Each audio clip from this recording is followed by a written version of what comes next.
Sir, ಇವತ್ತು ಕಾರ್ಮಿಕ ಇಲಾಖೆಯಿಂದ ಮೀಟಿಂಗ್ ಇತ್ತು. ಅದು ಏನ್ ಮೀಟಿಂಗು ಮತ್ತೆ ಏನ್ ಚರ್ಚೆ ಆಯ್ತು? ರಾಜ್ಯದ ಪರವಾಗಿ ಏನಾದ್ರು ಹೊಸ ಬೇಡಿಕೆಗಳನ್ನ ಇಟ್ಟಿದ್ರೆ ಏನು? ಇಲ್ಲ, 2 ದಿನ ಮೀಟಿಂಗ್ ಮಾಡಿದ್ವಿ. ಅದರಲ್ಲಿ ರಿಫಾರ್ಮ್ಸ್ ಬಗ್ಗೆ ಮಾತಾಡಿದ್ರು. ಅದರಲ್ಲಿ ಜಾಸ್ತಿ ನನಗೆ ಕನ್ಕ್ಲೂಷನ್ ಭಾಷಣದಲ್ಲಿ ಹೇಳಿದೆ. ರಿಫಾರ್ಮ್ಸ್ ಬಗ್ಗೆ, ಈಸ್ ಆಫ್ ಡೂಯಿಂಗ್ ಬಿಸ್ನೆಸ್ ಬಗ್ಗೆನೇ 2 ದಿವಸ ಮಾತುಕತೆ ಆಗಿದೆ.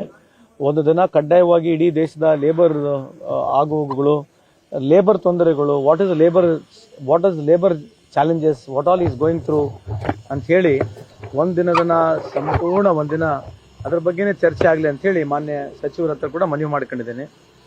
ಆಮೇಲೆ ಗಿಗ್ ವರ್ಕರ್ ಬಗ್ಗೆ ಮಾತಾಡಿದ್ರು. ಗಿಗ್ ವರ್ಕರ್ದಲ್ಲಿ ನಾವು ಹೇಳಿದ್ವಿ, Karnataka is only state where it has formed a bill already. It is ಈಗ ಕ್ಯಾಬಿನೆಟ್ನಲ್ಲಿ ಮುಂದೆ ಬರ್ತಕ್ಕಂಥದ್ರಲ್ಲಿ ಅಪ್ರೂವ್ಡ್ ಆಗ್ತಕ್ಕಂಥ ಸಾಧ್ಯತೆ ಇದೆ. ಅದರ ಜೊತೆಗೆ ಮುಂದೆ ಅಸೆಂಬ್ಲಿಯಲ್ಲಿ ಕೂಡ ತಂದು ಕನ್ಸೆಂಟ್ ತೊಗೊಳ್ತಕ್ಕಂಥದ್ದು ಮಾಡ್ತಾ ಇದ್ದೀವಿ. ಆಮೇಲೆ ಕನ್ಸ್ಟ್ರಕ್ಷನ್ ವರ್ಕ್ ಬೋರ್ಡ್ ಬಗ್ಗೆ, ಅದ್ರ ಬಗ್ಗೆ ಯಾವ ರೀತಿಯಾದ ಪೆನ್ಷನ್ ಮಾಡಬೇಕು, ಯೂನಿವರ್ಸಲ್ ಪೆನ್ಷನ್ ಬಗ್ಗೆ ಅವ್ರು ಮಾತನಾಡಿದ್ದಾರೆ. ESI ಬಗ್ಗೆನೂ ಮಾತನಾಡಿದ್ದಾರೆ. ಎಲ್ಲ ಸ್ಟೇಟ್ಗಳಿಗೆ ಒಂದೊಂದು ಅವಕಾಶ ಕೊಟ್ಟಿದ್ರು, ಯಾರ್ಯಾರು ಬೆಸ್ಟ್ ಪ್ರಾಕ್ಟೀಸಸ್ ನಡೀತಾ ಇದೆ ಅಂತ ಹೇಳಿ ಅದ್ರ ಬಗ್ಗೆ ಸಮರ್ಪಕವಾಗಿ ಮಾಹಿತಿ ತಗೊಂಡ್ರು. He had lot of patience also. ಅವರು ಬಹಳ ಪ್ರೋಗ್ರೆಸಿವ್ ಆಗಿ ವಿಚಾರ ಮಾಡಿ ಬಹಳಷ್ಟು ಪೇಷನ್ಸ್ ಆಗಿ ಎಲ್ಲರ ಬಗ್ಗೆನೂ ಕೇಳಿದ್ದಾರೆ. ಬಟ್ ಹಲವಾರು ಮಿಸ್ಕನ್ಸೆಪ್ಷನ್ಸ್ಗಳಿದ್ದಾವೆ. ಎವ್ರಿ ಸ್ಟೇಟ್ ಬೇರೆ ವಿಷನ್ ಇದೆ. ಎವ್ರಿ ಇಲಾಖೆಗಳದು ಅಥವಾ ನಮ್ಮ ಬೇರೆ ಬೇರೆ ರಾಜ್ಯಗಳದ್ದು ಬೇರೆ ಬೇರೆ ಅಭಿಪ್ರಾಯಗಳು ಬರ್ತದೆ. ಅದನ್ನು ಸಂಗ್ರಹಿಸ್ತಾ ಇದ್ದಾರೆ. ಅದ್ರ ಜೊತೆಗೆ 5 ಸೆಕ್ರೆಟರಿಗಳು ಸೇರಿ ಒಂದು ಕಮಿಟಿಯನ್ನು ಕಾನ್ಸ್ಟಿಟ್ಯೂಟ್ ಮಾಡಿ ಎಲ್ಲ ರಾಜ್ಯಗಳಿಗೆ ಕಳಿಸ್ತಕ್ಕಂಥ ಒಂದು ಪ್ರಯತ್ನ ಮಾಡ್ತಿದ್ದಾರೆ. ಇನ್ ಪ್ರಿನ್ಸಿಪಲಿ ಸ್ವಾಗತ ಮಾಡ್ತಕ್ಕಂಥದ್ದು. ಆದರೆ ಇನ್ನು ಬಹಳ ಡೀಟೇಲ್ ಆಗಿ ಹೋಗ್ಬೇಕು, ಡೀಪರ್ ಆಗಿ ಹೋಗ್ಬೇಕು. ಅವರು ಅದನ್ನ ಹೇಳಿದ್ದಾರೆ. ಇದು ಮೊದಲನೇ ಪ್ರಯತ್ನ ಅವ್ರು ಏನು ಮಾಡಿದಾರೆ, ಎಲ್ಲ ಕರೆಸಿ ಮಾತನಾಡ್ತಕ್ಕಂಥದ್ದು. ಅದು really it's wonderful approach what is done. So ನಾನು ವೈಯಕ್ತಿಕವಾಗಿ ಅವರಿಗೆ ಈ ಸಂದರ್ಭದಲ್ಲಿ ಅಭಿನಂದಿಸ್ತೀನಿ. ಮೈಕ್ರೋ ಫೈನಾನ್ಸ್ ವಿಚಾರದಲ್ಲಿ ಇದೀಗ ರಾಜ್ಯ ಸರ್ಕಾರ ಒಂದು ಮಹತ್ವದ ನಿರ್ಣಯ ತೆಗೆದುಕೊಳ್ಳೋದಕ್ಕೆ ಮುಂದಾಗಿದೆ. ತಾವು ಸಚಿವರಾಗಿ ಹೇಗೆ ನೋಡ್ತೀರಿ ಅಂತ? ಅಲ್ಲ, ನಾನು ಇದ್ರ ವಿರುದ್ಧವಾಗಿ ಬಹಳ ಸಲ ಮಾತನಾಡಿದ್ದೀವಿ. ನಾನೊಬ್ಬನೇ ಅಲ್ಲ, ಬಹಳಷ್ಟು ಹಲವಾರು ಸಂದರ್ಭದಲ್ಲಿ ಎಲ್ಲ ಪಕ್ಷಾತೀತವಾಗಿ ಮಾತನಾಡಿದ್ದಾರೆ. ಇದು ಆಗಲೇಬೇಕು. ಇದು ಒಂದೇ ಅಲ್ಲ, ಮೈಕ್ರೋ ಫೈನಾನ್ಸಿಂಗ್ ಒಂದೇ ಅಲ್ಲ, ಈ ಪ್ಯಾನ್ ಇಂಡಿಯಾ ಬೆಟ್ಟಿಂಗ್ ಕೂಡ ನಡೀತಾ ಇದೆ. ಇದೇನು ಆನ್ಲೈನ್ ಬೆಟ್ಟಿಂಗ್ ನಡೀತಿದೆ, ಕ್ರಿಕೆಟ್ ಬೆಟ್ಟಿಂಗ್ ನಡೀತಾ ಇದೆ, ಈ ರಮ್ಮಿ ಗೇಮ್ ನಡೀತಾ ಇದೆ. ಇದು ಯಾವುದೋ ಒಂದು ಸಂದರ್ಭದಲ್ಲಿ ಬಹಳ ಟೆಕ್ನಿಕಲ್ ಸ್ಪೋರ್ಟ್ಸು, ಇಂಟೆಲಿಜೆಂಟ್ ಸ್ಪೋರ್ಟ್ ಅಂತೇಳಿ ಪ್ರಮೋಟ್ ಮಾಡ್ತಕ್ಕಂಥದ್ದು ಎಲ್ಲೋ ನಿಂದಿರಬೇಕು. ಕೇಂದ್ರ ಸರ್ಕಾರಗಳು, ಎಲ್ಲ ರಾಜ್ಯ ಸರ್ಕಾರಗಳು ಇದು ಕಡ್ಡಾಯವಾಗಿ ಕಡಿವಾಣ ಹಾಕ್ಬೇಕು. ಯಾಕಂದ್ರೆ IPL ಬೆಟ್ಟಿಂಗು, IPL ಮ್ಯಾಚ್ಗಳು ಆದ್ಮೇಲೆ ವರ್ಷದಲ್ಲಿ ಸುಮಾರು ಒಂದು 50 ಯುವಕರು ಸೂಸೈಡ್ ಮಾಡ್ತಕ್ಕಂಥ ಡಾಟಾ ಇದೆ, ವರದಿನೂ ಇದೆ. ಇದನ್ನೆಲ್ಲ ಗಮನಿಸ್ಬಿಟ್ಟು ಇದು ಕಂಪಲ್ಸರಿ ಬೆಟ್ಟಿಂಗ್ ಅಂತಕ್ಕಂಥದ್ದು ದೇಶದಲ್ಲಿ ಕಡ್ಡಾಯವಾಗಿ ನಿಂದಿರಬೇಕು. ಅದ್ರ ಜೊತೆಗೆ ಮೈಕ್ರೋ ಫೈನಾನ್ಸ್ ನಿಂದಿರಬೇಕು. ಆಮೇಲೆ ನಮ್ಮ ರಾಜ್ಯ ಸರ್ಕಾರ ಮುಂದೆ ಬರೆದಿದ್ದಕ್ಕೆ ಏನು ಕಾನೂನು ತರ್ತಾ ಇದೆ, ನನಗೆ ಸಂಪೂರ್ಣ ಮಾಹಿತಿ ಇಲ್ಲ. ಕಾನೂನು ತರ್ತಾ ಇದೆ, ಅದಕ್ಕೆ ನಾನು ಸ್ವಾಗತವನ್ನು ಮಾಡ್ತೀನಿ. ಇದು ಕಡಾವಣೆ ಆಗಬೇಕು, ಇದ್ರ ಬಗ್ಗೆ ಎಲ್ಲೋ ಒಂದು ಸ್ಟ್ರೀಮ್ಲೈನ್ ಆಗಬೇಕಂಬುದು ಕೂಡ ನನ್ನ ವಾದ. ಈಗ ಕೇತ್ಗಾನಹಳ್ಳಿಯಲ್ಲಿ 14 ಎಕರೆ ಸರ್ಕಾರಿ ಜಾಗವನ್ನ ಪ್ರಭಾವಿ ರಾಜಕಾರಣಿಗಳು ವಶಪಡಿಸಿಕೊಂಡಿದ್ದಾರೆ ಅನ್ನೋದ್ರ ಬಗ್ಗೆ ರಾಜ್ಯ ಸರ್ಕಾರ ಅಧಿಕಾರಿಗಳಿಗೆ ಚಾಟಿ ಬೀಸಿದೆ. ಅಂದ್ರೆ ರಾಜ್ಯ ಸರ್ಕಾರ ಕೆಲವೊಂದಿಷ್ಟು ಪ್ರಭಾವಿ ರಾಜಕಾರಣಿಗಳ ಒತ್ತಡಕ್ಕೆ ಮಣೆ ಇತ್ತ, ಅವರ ಜಾಗಗಳನ್ನಾದ್ರೆ ಯಾಕೆ ತಮ್ಮತ್ತೆ ತೆಗೆದುಕೊಳ್ಳೋದಕ್ಕೆ ಹಿಂದೇಟಾಕತ್ತೆ ಅಂತ? ಎಲ್ಲಿ ಆಗಿದೆ ನನಗೆ ಮಾಹಿತಿ ಇಲ್ಲ. ಕೇತ್ಗಾನಹಳ್ಳಿಯಲ್ಲಿ ಇಲ್ಲ, ನನಗೆ ಮಾಹಿತಿ ಇಲ್ಲ ಅದ್ರ ಬಗ್ಗೆ. ಯಾಕಂದ್ರೆ ಲಾಸ್ಟ್ 3-4 ಡೇಸ್ ಇಲ್ಲೇ ಇದ್ದೀನಿ, ಅದ್ರ ಬಗ್ಗೆ ಮಾಹಿತಿ ಇಲ್ಲ ನನಗೆ. ಬಟ್ ಏನೇ ಆಗಿರಲಿ, ಸರ್ಕಾರದ ಜಾಗಗಳು ಅಂದ್ರೆ ಮುಲಾಜಿಲ್ಲಾರಂಗೆ ವಾಪಸ್ ತಗೋಬೇಕು. ಸರ್, ಈಗ ಬಿಜೆಪಿಲಿ ದಿನ ಭಿನ್ನಮತ ಜಾಸ್ತಿ ಆಗ್ತಾ ಇದೆ. ಈಗ ಜಿಲ್ಲಾಧ್ಯಕ್ಷರ ನೇಮಕ ಆದ ಮೇಲೆ ಬಹಳಷ್ಟು ಜನ ವಿಜೇಂದ್ರ ಅವ್ರ ವಿರುದ್ಧನೇ ಅಸಮಾಧಾನ ಹೊರ ಹಾಕ್ತಿದ್ದಾರೆ. ರಾಜ್ಯಾಧ್ಯಕ್ಷರ ವಿಜೇಂದ್ರ ಅವರು ಕೂಡ ನಿಮ್ಮ ವಿರುದ್ಧ ವಾಗ್ದಾಳಿ ಮಾಡಿದ್ದಾರೆ. ಒಂದು ಅವ್ರ ಆಂತರಿಕ ಏನಿದೆ ವ್ಯತ್ಯಾಸಗಳು, ಅದ್ರ ಬಗ್ಗೆ ನಾವು ಮಾತನಾಡಕ್ ಹೋಗೋದಿಲ್ಲ. ನನಗೆ ಅದು ಇಂಟ್ರೆಸ್ಟ್ ಇಲ್ಲ. ಅವ್ರವ್ರ ಆಂತರಿಕ ವ್ಯವಸ್ಥೆಗಳು, ಅವ್ರ ಗುದ್ದಾಟಗಳು, ಅವ್ರೊಬ್ಬರಿಗೆ ಏನೋ ಹೇಳೋದು, ಅವರಿಗೆ ಟೀಕೆ ಮಾಡೋದ್ರಲ್ಲಿ ನಾವು ಹೇಳೋದ್ರಾಗ ಏನು ಅರ್ಥ ಇಲ್ಲ. ಬಟ್ ನನ್ನ ವೈಯಕ್ತಿಕವಾಗಿ ವಿಜಯೇಂದ್ರ ಅವ್ರು ಮತ್ತೆ ಏಕವಚನದಲ್ಲೇ ಮಾತನಾಡಿದ್ದಾರೆ. ನಾನೇನು ಮಾತಾಡಿದ್ದೀನಿ ಅಂತಂದ್ರೆ, ಮೋದಿ ಅವರು ಮಾಡಿರ್ತಕ್ಕಂಥ ಕಾರ್ಯಕ್ರಮಗಳು ಯಾವ ಅನುಷ್ಠಾನಕ್ಕಾಗಿಲ್ಲ. ಇದ್ರ ಬಗ್ಗೆ ಬೇಕಿದ್ರೆ ಚರ್ಚೆ ಮಾಡೋಣ. ಈ ದೇಶದ ಪರಿಸ್ಥಿತಿ ಬಗ್ಗೆ, ಈ ದೇಶದ ಅನ್ಎಂಪ್ಲಾಯ್ಮೆಂಟ್ ಬಗ್ಗೆ, ಇಂಥ ಮೂಲ ವಿಷಯಗಳನ್ನ ಬಗ್ಗೆ ನಾವು ಮಾತನಾಡ್ತಿರ್ತಕ್ಕಂಥದ್ದು. ಯಾರೋ ಪಾಪ ಪತ್ರಿಕಾ ಮಾಧ್ಯಮ ನಮ್ಮ ಸ್ನೇಹಿತರು ಕೇಳಿದ್ದಾರೆ, ಅವರು ಏಕವಚನದಲ್ಲಿ ನಮ್ಮ ಬಗ್ಗೆ ಮಾತನಾಡಿದ್ದಾರೆ. ದೇವ್ರು ಒಳ್ಳೇದು ಮಾಡಲಿ ಅವ್ರಿಗೆ. ಯಾಕಂದ್ರೆ ಅವ್ರಿಗೆ ಇದೆ, ಅವನ್ ಯಾರು, ಇವನ್ ಯಾರು, ನಾನು ಯಾರು, ನಾನು ಮೋದಿ ಸಾಹೇಬ್ರಿಗೆ ಏನಿಲ್ಲ, ನಾನು ಮೋದಿ ಸಾಹೇಬ್ರಂತಾನೆ ಮಾತನಾಡ್ತೀನಿ. ಮೋದಿ ಸಾಹೇಬ್ರ ಕಾರ್ಯಕ್ರಮ ಬಗ್ಗೆ ಮಾತನಾಡ್ತಿದೀವಿ. ಈ ದೇಶದ ಪ್ರತಿಯೊಬ್ಬ ನಾಗರಿಕನಿಗೆ ಹಕ್ಕಿದೆ. ಈ ದೇಶದಲ್ಲಿ ಯಾವನು ಸಣ್ಣವನಿಲ್ಲ, ಯಾವನು ದೊಡ್ಡವನಿಲ್ಲ. ಮತ್ತೆ ಪ್ರಧಾನಮಂತ್ರಿ ಪ್ರಶ್ನೆ ಕೇಳಿದ್ರೆ ಇನ್ಯಾರಿಗೆ ಪ್ರಶ್ನೆ ಕೇಳಬೇಕು? ಅವ್ರಿಗೆ ನಾವ್ ಏನ್ ಪ್ರಶ್ನೆ ಕೇಳಿರ್ತೀವಿ ಅದಕ್ಕೆ ಉತ್ತರ ಕೊಡೋದ್ ಬದಲು ಅವನ್ ಯಾವನ್ರಿ, ಇವನ್ ಯಾವನ್ರಿ ಅಂತ ಸಿಂಗ್ಲರ್ ಆಗಿ ಮಾತನಾಡ್ತಾರೆ.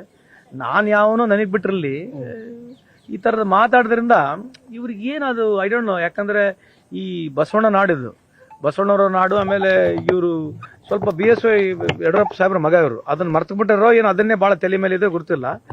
ಅವನು ಇವನು ಅಂತಕ್ಕಂಥ ಪದ ನಾನು ಈಗ ಬದುಕಿಸ್ಬಿಡೋದು ಬಹಳ ಈಸಿ ಅದು.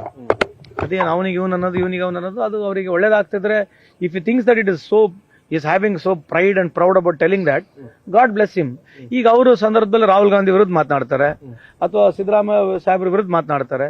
ಅವೆಲ್ಲ ರಾಜಕೀಯವಾಗಿ ಮಾತನಾಡ್ತಕ್ಕಂಥ ನಾವೇನು ಪರ್ಸನಲ್ ಆಗಿ ಯಾವ್ದು ಮೋದಿ ಸಾಹೇಬ್ರ ವಿರುದ್ಧ ಮಾತನಾಡ್ತಿಲ್ಲ. ಕೇಳಿರ್ತಕ್ಕಂಥ ಸರ್ಕಾರದ ಪ್ರೋಗ್ರಾಮ್ಗಳು ಬಿಜೆಪಿ ಮಾಡಿರ್ತಕ್ಕಂಥ ಕಾರ್ಯಕ್ರಮಗಳ ಬಗ್ಗೆ ಪ್ರಶ್ನೆ ಮಾಡಿದ್ರೆ ಈ ತರ ಸಿಂಗ್ಯುಲರ್ ಆಗಿ ಮಾತಾಡಿದ್ರೆ ಅವ್ರಿಗೆ ದೇವ್ರು ಒಳ್ಳೇದು ಮಾಡ್ಲಿ ಅಂತ ಹೇಳ್ಬೋದು. ಸರ್, ಈಗ ರಾಮುಲು ಅವರಿಗೆ ಬಿಜೆಪಿಯಲ್ಲಿ ಸಾಕಷ್ಟು ಅಸಮಾಧಾನಗಳು ಇರುವಂತದ್ದು, ಆದ್ರೆ ಅದನ್ನು ಬಹಿರಂಗವಾಗಿ ಕೂಡ ಅವರು ಹೇಳಿದ್ದಾರೆ ಅವರ ಉಸ್ತುವಾರಿ ವಿಚಾರದಲ್ಲಿ.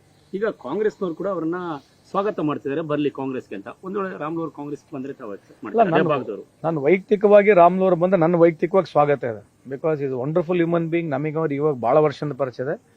ಎಲ್ಲ ಬಿಜೆಪಿ ಮುಖಂಡರುತ್ತೆ, ರಾಜಕೀಯವಾಗಿ ನಾನು ಯಾವಾಗಲೂ ಅದರ ಜೊತೆ ಅನನ್ಯವಾಗಿದ್ದೀನಿ. Ramulu is a very dearest friend of mine, ಅದ್ರಿಗೆ ಡೌಟೇ ಇಲ್ಲ. ಬಟ್ ರಾಜಕೀಯ ನಿರ್ಣಯಗಳು ಅವ್ರು ತಗೋಬೇಕು, ಬರಬೇಕಾ ಬರಬಾರ್ದು ಅವ್ರಿಗೆ ಬಿಟ್ಟಿರ್ತಕ್ಕಂಥದ್ದು. ಬರ್ತಾ ಇದ್ರೆ ಅದು ಸ್ವಾಗತ ಮಾಡ್ತೀನಿ. ಅಲ್ಲಿ ಇರ್ತಕ್ಕಂಥ ಎಲ್ಲ ಜಿಲ್ಲೆಯ ಮುಖಂಡರುಗಳಿದ್ದಾರೆ, ಅಲ್ಲಿ ಇರ್ತಕ್ಕಂಥ ನಮ್ಮ ಸಚಿವರಾಗಿರ್ತಕ್ಕಂಥ ಜಮೀರ್ ಅಹಮದ್ ಅವರು ಇದ್ದಾರೆ, ಆಮೇಲೆ ಕೆಪಿಸಿ ಅಧ್ಯಕ್ಷರು, ಸನ್ಮಾನ್ಯ ಮುಖ್ಯಮಂತ್ರಿಯವರು, ಹೈಕಮಾಂಡ್ ಇದನ್ನೆಲ್ಲ ನಿರ್ಣಯ ಮಾಡ್ತಕ್ಕಂಥದ್ದು. ಬಟ್ ವೈಯಕ್ತಿಕವಾಗಿ if is coming I am very much happy. Okay sir, thank you. ಬೇರೆ ಇದು ಕೇಳಿಲ್ಲ, ಪ್ರಯಾಗದಲ್ಲಿ ಕೇಳಿದ್ರೆ ಅದೇ main. Yes sir, yes sir, yes sir. Batting ಮಾಡಕ್ಕಿರೋದೇ ಅದು T24 metre sir. Yes sir, ಐಸಾ भैया मेरी शादी भी हो चुकी है भैया. Sir offer. Yes sir, tell me. Sir, ಈಗ ಪ್ರಯಾಗ್ರಾಜ್ ಕುಂಭಮೇಳದಲ್ಲಿ ಬೆಳಗಾವಿ 4 ಜನ ಸಾವನ್ನಪ್ಪಿದ್ದಾರೆ ಅನ್ನುವಂಥದ್ದು. ಅವ್ರ ಬಾಡಿಗಳೀಗ ಆಲ್ರೆಡಿ ಬೆಳಗಾವಿ ತಲುಪುವಂತ ಹಂತದಲ್ಲಿದ್ದಾವೆ. ಮತ್ತೆ ಇನ್ನೊಂದು ಸುದ್ದಿ ಬರ್ತದೆ, ಇನ್ನೊಬ್ರು ಬೆಳಗಾವಿಯರೇ ಸಾವನ್ನಪ್ಪಿದ್ದಾರೆ ಅನ್ನುವಂಥ ಮಾಹಿತಿ ಕೂಡ ಬರ್ತಾ ಇದೆ ಸರ್. ಕರ್ನಾಟಕದವರು ಈಗ ಇದ್ರತಕ್ಕ ನಿಮ್ಮ ಮುಖಾಂತರ ನನಗೆ ಮಾಹಿತಿ ಸಿಕ್ಕಿರ್ತಕ್ಕಂಥದ್ದು, ಇದು ಒಂದು 4 ಜನ ಆಲ್ರೆಡಿ ಮೃತಪಟ್ಟಿದ್ದಾರೆ ಈ ಒಂದು ತುಳಿತಕ್ಕೆ ಸ್ಟ್ಯಾಂಪೇಡ್ ಆಗಿ. ಅವರು ಬಹಳ ದುಃಖದ ಸಂಗತಿ ಇದು. ಅವ್ರ ಆತ್ಮಕ್ಕೆ ಶಾಂತಿ ಸಿಗಲಿ ಅಂತ ಈ ಸಂದರ್ಭದಲ್ಲಿ ತಮ್ಮ ಮುಖಾಂತರ ಭಗವಂತನಲ್ಲಿ ಪ್ರಾರ್ಥಿಸ್ತೀನಿ. ಇನ್ನೊಬ್ರು ಆಗಿರ್ಬಿಡ್ತಕ್ಕಂಥ ಮಾಹಿತಿ ಇದೆ, we don't will still we have to. But ಈ ತರ 30ಕ್ಕೂ ಹೆಚ್ಚು ಜನ ಸ್ಟ್ಯಾಂಪೇಡ್ ಆಗಿರತಕ್ಕಂತೇಳಿ ಒಂದು ವರದಿ ಇದ್ರೆ, ಇದು 200ಕ್ಕೂ ಹೆಚ್ಚು ಜನ ಆಗಿರ್ತಕ್ಕಂಥ ಒಂದು ಮಾಹಿತಿನೂ ಇದೆ. We have to, I just don't want to jump the gun. ಈ ಅವ್ಯವಸ್ಥೆ ಆಗಿದೆ. ಈಗ ನಾವು ಈ ವ್ಯವಸ್ಥೆ ಬಗ್ಗೆ ಮಾತನಾಡಕ್ ಹೋದ್ರೆ ಏನೋ ರಾಜಕೀಯವಾಗಿ ಅಂತ ಹೇಳ್ತಾರೆ. ಬಟ್ ಇದು ಅವ್ರಿಗೆ ಬಿಟ್ಟಿರ್ತಕ್ಕಂಥ ಇದು. ಯಾಕಂದ್ರೆ ಇದು ಎಲ್ಲೋ ಒಂದು ಜಾಗದಲ್ಲಿ ಈ ಹಿಂದೂ ಸೆಂಟಿಮೆಂಟ್ಸ್, ಎಮೋಷನ್ ಇರ್ತಕ್ಕಂಥ ಈ ಒಂದು ಏನು ಕುಂಭಮೇಳ ಇದೆ, ಅದಕ್ಕೆ ನಾವು ಗೌರವಿಸಬೇಕು. ಸೊ ಇದು ಈ ರೀತಿಯಾದಂಥ ಅವ್ಯವಸ್ಥೆ ಆಗಿದ್ದಕ್ಕೆ ಕಾರಣರು ಯಾರು? ಅಲ್ಲಿ ನನಗೆ ಮಾಹಿತಿ ಇರತಕ್ಕಂಥ ಪ್ರಕಾರ ಬರೀ VIP ಗಳಿಗೆ ಜಾಸ್ತಿ ಹೆಚ್ಚು ಒತ್ತು ಕೊಟ್ಟಿದ್ದಾರೆ. VIP ಗಳಿಗೆ ವಿಡಿಯೋಸ್ಗಳು ಪ್ರಮೋಟ್ ಮಾಡಕ್ಕೆ, VIP ಗಳು ಹೋಗಿ ಮುಳುಗಿದ್ರೆ ಅವ್ರದೇ ಒಂದು ವಿಡಿಯೋ ತೋರಿಸ್ತಕ್ಕಂಥದ್ದು, ಅವ್ರದೇ ಒಂದು ಸೋಷಿಯಲ್ ಮೀಡಿಯಾ ಟೀಮಿಗೆ ಇದು ಪ್ರಮೋಟ್ ಮಾಡ್ಲಿಕ್ಕೆ ತೋರಿಸ್ತಾ ಇದ್ದಾರೆ. ಯಾಕಂದ್ರೆ ಕೋಟ್ಯಾಂತರ ಜನರು ಹೋಗ್ತಾರೆ, ಎಲ್ಲರೂ ಸಮಾನೇ ಅಲ್ಲಿ. ಈ ಒಂದು ದುಬಕಿನಲ್ಲಿ ಹೋಗ್ತಕ್ಕಂಥ, ಈ ಕುಂಭಮೇಳಕ್ಕೆ ಹೋಗ್ತಕ್ಕಂಥ ಎಲ್ಲರೂ ಸಮ ಆಗಿರ್ತಾರೆ. ಇವ್ರು ಇದಕ್ಕೆ ಜಾಸ್ತಿ ಪಬ್ಲಿಸಿಟಿ ಕೊಡ್ಬೇಕನ್ನೋದಕ್ಕೆ VIP ಮೂವ್ಮೆಂಟ್ಗಳು ಬಹಳ ಆಗ್ಬಿಟ್ಟಿದ್ದಾವೆ. VIP ಗಳಿಗೆ ಒಂದು ಟೈಮ್ ಕೊಟ್ಟಿದ್ದಾರೆ.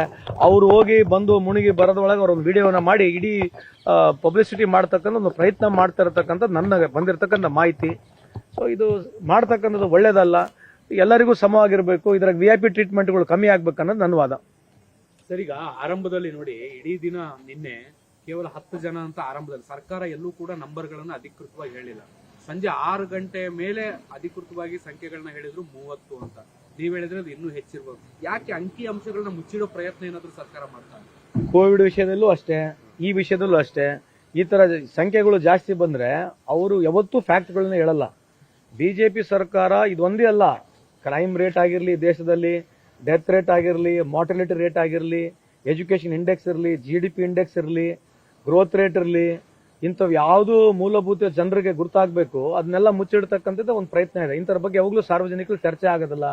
ಕೋವಿಡ್ದು ಚರ್ಚೆ ಆಗಿಲ್ಲ, ಇದನ್ನು ಚರ್ಚೆ ಮಾಡಕ್ ಬಿಡೋದಿಲ್ಲ ಅವರು. ಇದನ್ನೆಲ್ಲ ಈಗ ಮಾಧ್ಯಮ ಮುಖಾಂತರ ಅವರಿಗೆ ಗಟ್ಟಿ ಹಿಡಿಯೋದು, ಉಸಿರು ಕಟ್ಟ ವಾತಾವರಣಕ್ಕಂತ ಮಾಡ್ತಕ್ಕಂಥದ್ದು ಮಾಡ್ತಾರೆ. But I will not commit anything politically.